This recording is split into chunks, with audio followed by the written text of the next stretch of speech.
Good morning to all students. Welcome to Parshva International School and welcome to physics class. In a last class we discussed about the cell. ठीक है, cell के बारे में हमने कल पढ़ा था, जिसमें हमने बताया था कि जो केमिकल एनर्जी को इलेक्ट्रिकल एनर्जी में कन्वर्ट करता है उसको हम क्या बोलते हैं, सेल. राइट. हमने बताया था टू टाइप्स के होते हैं cell. First is the primary cell and second is the secondary cell. Primary cell क्या होते हैं, जिसको आप यूज़ करते हो और उसको बाद में फेंक देते हो. ठीक है, और मतलब प्रोसेस उसका रिवर्सेबल और इरिवर्सेबल. ठीक है. एक होता है सेकेंडरी सेल, जिसको आप यूज़ करने के बाद में भी आप उसको वापस चार्ज करके अगेन आप उसको यूज़ कर सकते हो. तो टोटली सेल की हम बात कर रहे हैं. तो यहाँ पर हमारे पास में ये एक सेल है, ये कंटेनर है. ठीक है. इस कंटेनर में हम क्या करते हैं, NH4Cl फिल करते हैं. ठीक है, और इसके अंदर ये डालते हैं तो वो केमिकल एनर्जी जो है वो किस में कन्वर्ट होती है, इलेक्ट्रिकल एनर्जी में उसका कन्वर्ट होता है. ठीक है. तो यहाँ पर देखो हमारे पास में इलेक्ट्रोलाइट है. इसको हम यहाँ पर जो ये फर्स्ट टर्मिनल है इसको बोला जाता है एनोड, और ये जो रॉड है इसकी ये होती है कैथोड. बात समझ में आ रही है. ये प्लस और ये कैथोड, जो ये रॉड जो है वो माइनस का काम करती है. ठीक है. तो यहाँ पर हम ये बोल सकते हैं कि जो ये पार्ट है इलेक्ट्रिकल केमिकल एनर्जी जो है वो इलेक्ट्रिकल एनर्जी में कन्वर्ट करने के सेल काम आता है. केमिकल एनर्जी से इलेक्ट्रिकल एनर्जी में कन्वर्ट करने के लिए सेल काम आता है. ठीक है. अब देखो कल हमने पढ़ा था ईएमएफ. ईएमएफ में हमने बताया था कि when circuit is in open circuit. Open होता है उसका मतलब क्या होता है, जब देखो कोई भी सर्किट में की लगी रहती है, की को जब हमने निकाल दिया, बात समझ में आ रही है, की को जब हमने निकाला तो सेल के टर्मिनल्स के ऊपर जब हमने यहाँ से रेजिस्टेंस मेजरमेंट किया, वोल्टेज का मेजरमेंट किया इस टर्मिनल के यहाँ से, तो that is called EMF of the cell. और जब हमने सर्किट में की को डाल दिया, मतलब उस सर्किट में सप्लाई का फ्लो हो रहा है, उस केस में हमने टर्मिनल के ऊपर वोल्टेज किया था, that is called,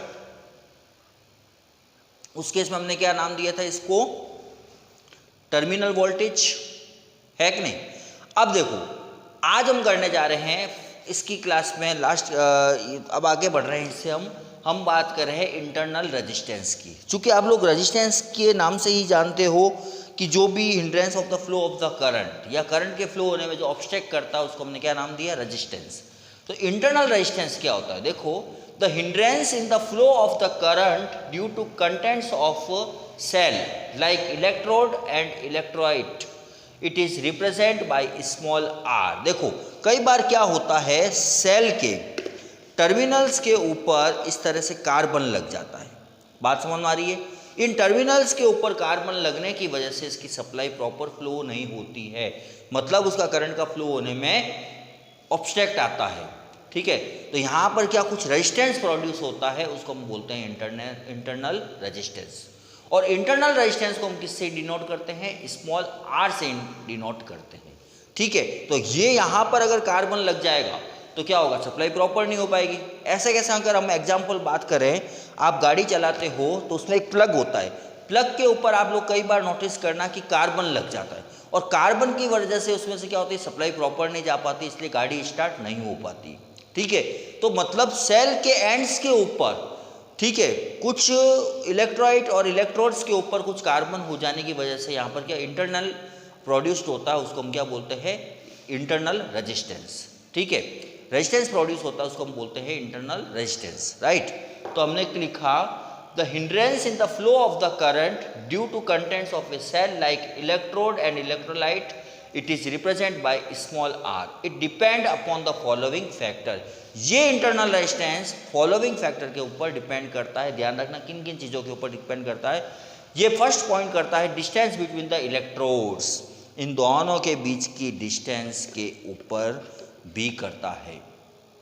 second, area of the electrodes and electrolyte, इसके एरिया के ऊपर भी करता है. Nature of the material of electrode and electrolyte. ठीक है. And fourth is the current drawn from a cell. इन सब बातों के ऊपर डिपेंड करता है. आज हम करने जा रहे हैं establishment of the result E, V and I. E is the EMF of battery, V is the terminal voltage and R is the internal resistance. इन तीनों के बीच का रिलेशन क्या होता है, और इस रिलेशन को आप ध्यान में रखना, क्योंकि ये आगे वाला जो चैप्टर है किरचॉफ लॉ, ठीक है, इलेक्ट्रिक सर्किट, उसमें ये रिजल्ट बहुत ज़्यादा काम आने वाला है। तो देखो हम आज जो करने जा रहे हैं द ईएमएफ, वोल्टेज और इंटरनल रेजिस्टेंस, इन तीनों के बीच में क्या रिलेशन होता है। To obtain this relation we consider a cell of EMF E. हम एक सेल का कंसीडरेशन कर रहे हैं जिसका ईएमएफ क्या है, ई है, एंड इंटरनल रेजिस्टेंस उसका क्या है, स्मॉल आर है, and current is the I is flowing through the external resistance capital R. देखो ये हमने ईएमएफ का एक सेल कंसीडरेशन किया है, इसका पोटेंशियल कितना है, वी है, टर्मिनल वोल्टेज कितना है, वी है, यहाँ से हमने एक रेजिस्टेंस लगाया है, और यहाँ पर इस सेल के एंड्स के ऊपर यहाँ पर क्या हो रहा है, इंटरनल रेजिस्टेंस आ रहा है, वो हमने कंसीडर किया है स्मॉल आर। तो बच्चों ध्यान रखना, एक फॉर्मूला, मैं पॉपुलर फॉर्मूला बता रहा हूँ। टर्मिनल वोल्टेज हमेशा जो होता है, यहाँ का जो वोल्टेज हम मेजरमेंट करेंगे, terminal voltage is equal to total EMF minus potential across internal resistance. मतलब क्या हुआ, देखो यहाँ का जो वोल्टेज है वो क्या होगा, मतलब टोटल ईएमएफ, मान लो मैंने यहाँ पर ईएमएफ दिया 2 वोल्ट, अब 2 वोल्ट यहाँ से सप्लाई में पूरा थोड़ी जा रहा है, हमने 2 वोल्ट जो दिया है वो 2 वोल्ट पूरा थोड़ी फ्लो होगा इस सर्किट में, क्योंकि यहाँ पर इंटरनल रेजिस्टेंस कुछ वोल्टेज को एब्जॉर्ब कर लेगा, ठीक है। तो टर्मिनल वोल्टेज किसके इक्वल होगा, EMF minus potential across of internal resistance. Total EMF में से इंटरनल रेजिस्टेंस माइनस होके आपके पास में टर्मिनल वोल्टेज शो करेगा। बात समझ में आ रही है, मतलब टोटल हमने 2 वोल्ट दिया, मान लो 0.5 का हमने इंटरनल रेजिस्टेंस वहाँ पर उसको करंट को फ्लो होने में रुकावट कर रहा है या ऑब्स्ट्रैक्ट कर रहा है, तो हमारे पास में कितना रहा भाई, टोटल हमने 2 दिया, 0.5 हमारा चला गया, तो हमारे टोटल सर्किट में फ्लो कितना हो रहा है, दैट इज 1.5, राइट। तो हमारे पास में टोटल टर्मिनल वोल्टेज कितना आ जाएगा, 1.5 आ जाएगा। तो टर्मिनल वोल्टेज, ये फॉर्मूला ध्यान से समझना, टर्मिनल वोल्टेज हमेशा इक्वल होता है EMF minus potential across internal resistance. Now V is equal to E minus IR. Here V is the terminal voltage, E is the EMF of battery, minus IR, that is I is the current flowing the circuit, and small r is the internal resistance. बच्चों ये relation ध्यान रखना, V is equal to E minus IR. Now IR is equal to E minus V, ठीक है। तो small are कितना हो जाएगा, इंटरनल रेजिस्टेंस की वैल्यू क्या आ जाएगी, E minus V upon I, right.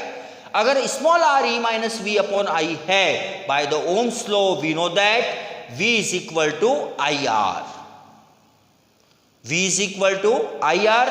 Now small are is equal to E minus, यहां पर मैं वी की वैल्यू क्या पुट कर रहा हूं, आई आर, तो I R upon I, right. Again we taking the I is equal to V upon R. Now small r is equal to E minus V upon V into R.